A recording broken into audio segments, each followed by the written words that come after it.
Dear Inmendham, any moral claim should have to fight on the same battlefield as any other in terms of acknowledging that there is an unbridgeable chasm between an is and an ought to statement. That is perfectly fine with me.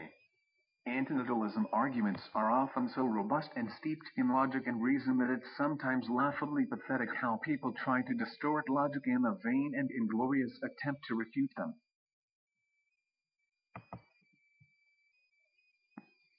Most people simply do not have the stomach to argue against antinatalism by making appeals to moral nihilism, so I think your displeasure towards me for adopting a different philosophical stance to you on this matter is superfluous.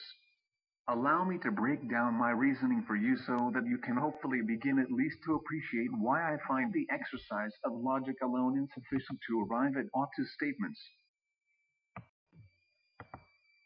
First, let me make a statement. There is no deprivation or suffering in the absence of sentience. The fact that there is an absence of deprivation and suffering on the planet Mars is an objective fact about the universe because it remains true regardless of what any particular sentient animal may think about this issue at any given time, and it is purely descriptive in nature.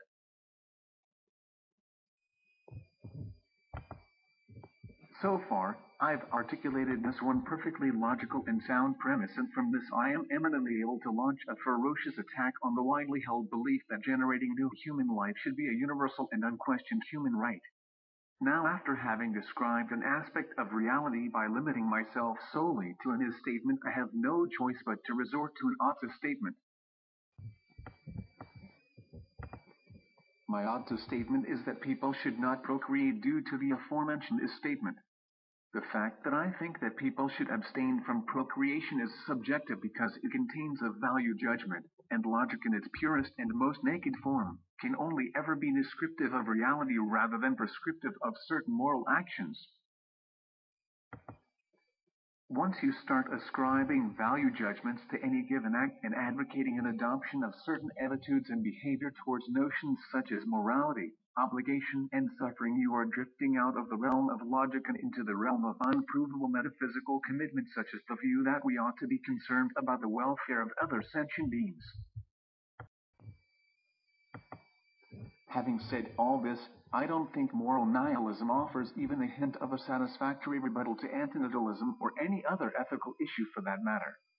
Just because ought to statements cannot be logically derived purely from his statements, it doesn't mean that the notion of morality should in any way, shape, or form be compromised as a meaningful construct to the suffering, prone, and dying animals who evoke it in their speech.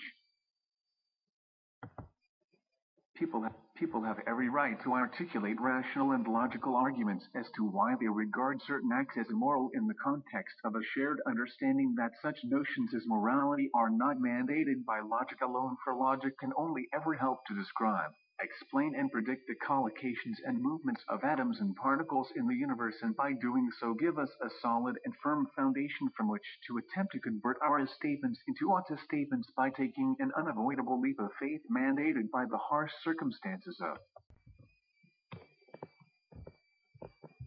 our predicament of being vulnerable animals in a pitilessly indifferent universe that lies forever beyond our full comprehension. Kindest regards and warmest wishes. Derived energy.